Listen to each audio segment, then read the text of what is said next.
क्या आपने कभी सोचा है कि भविष्य में दुनिया का क्या होगा?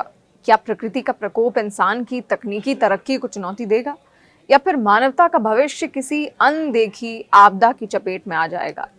जापान की रहस्यमयी भविष्यवक्ता, जिन्हें जापानी बाबा वेंगा के नाम से जाना जाता है, उन्होंने अपनी किताब में ऐसी भविष्यवाणियां की हैं जो आज दुनिया को सोचने पर मजबूर कर रही हैं।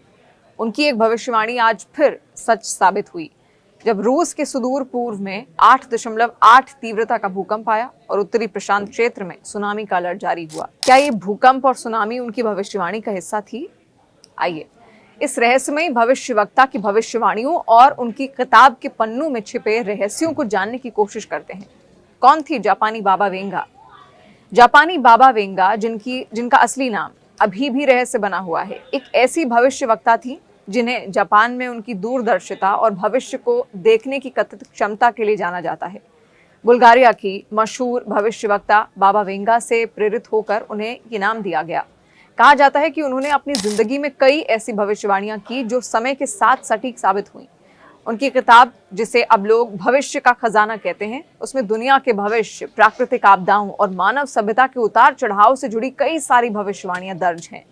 उनकी भविष्यवाणियों में से एक थी एक विशाल सुनामी जो प्रशांत क्षेत्र को हिला देगी। और अब रूस के कामचटका में आए 8.8 तीव्रता के भूकंप और सुनामी अलर्ट ने उनकी इस भविष्यवाणी को फिर से चर्चा में ला दिया है। रूस का भूकंप और सुनामी का खतरा 30 जुलाई 2025 को सुबह सुबह रूस के सुदूर पूर्वी क्षेत्र कामचटका में 8.8 तीव्रता का भूकंप आया। ये भूकंप इतना शक्तिशाली था कि इसने न केवल रूस बल्कि जापान, अलास्का, हवाई, न्यूजीलैंड और इंडोनेशिया जैसे देशों को भी सतर्क कर दिया।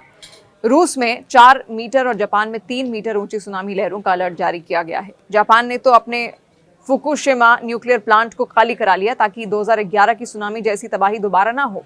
इस भूकंप ने इमारतों को हिलाकर रख दिया, सामान और किताबें अलमारियों से गिरने लगी और लोग दहशत में आ गए। जापानी बाबा वेंगा ने अपनी किताब में लिखा था कि 2020 के दशक के मध्य में प्रशांत महासागर में ऐसी प्राकृतिक आपदा आएगी जो कई देशों को प्रभावित करेगी। क्या ये भूकंप और सुनामी उनकी उसी भविष्यवाणी का हिस्सा है? उनकी किताब में इस विशाल सुनामी के अलावा और भी कई सारे चौंकाने वाली भविष्यवाणियां हैं जिन्हें समझना जरूरी है। जापानी बाबा वेंगा की किताब में और क्या है, ये भी आप जानिए। देखिए, जापानी बाबा वेंगा की किताब केवल सुनामी तक सीमित नहीं है। इसमें मानव सभ्यता, पर्यावरण, तकनीकी बदलावों से जुड़ी कई सारी भविष्यवाणियां हैं। उनकी कुछ प्रमुख भविष्यवाणियों पर नजर डालते हैं।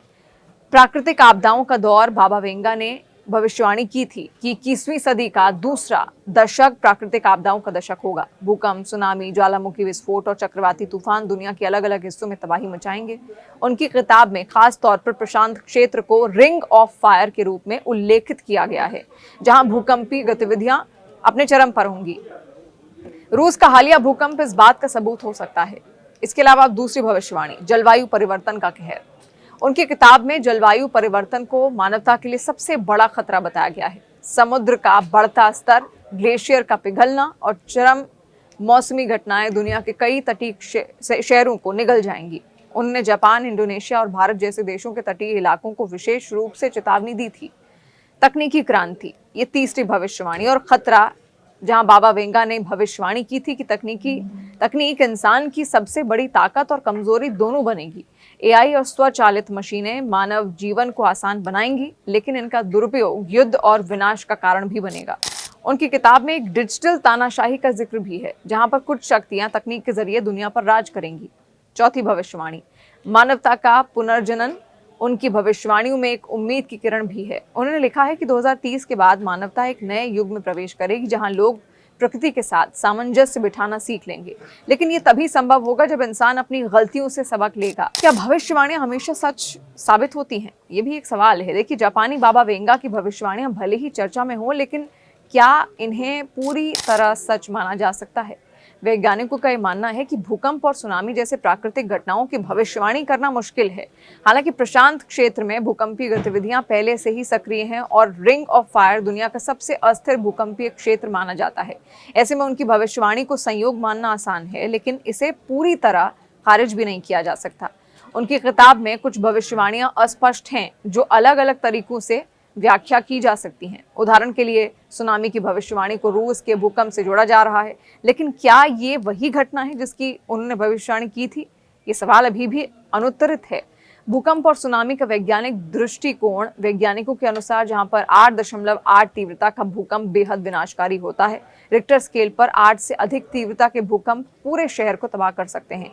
इमारतें, पुल, बुनियादी ढांचे, ये सब कुछ ढह सकते हैं और समुद्र में सुनामी का खतरा बढ़ जाता है। कामचटका प्रायद्वीप जो रिंग ऑफ फायर का हिस्सा है, पहले भी 1952 में 9 तीव्रता का भूकंप यहाँ पर आया था, जो इसका गवाह बन चुका है। सुनामी की लहरें समुद्र तल में भूकंपीय हलचल के कारण उठती हैं।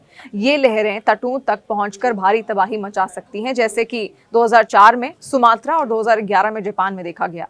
वैज्ञानिकों ने चेतावनी जारी कर दी है कि भविष्य में ऐसी घटनाएं और बढ़ सकती हैं, क्योंकि जलवायु परिवर्तन और भूगर्भीय गतिविधियां एक दूसरे को प्रभावित कर रही हैं।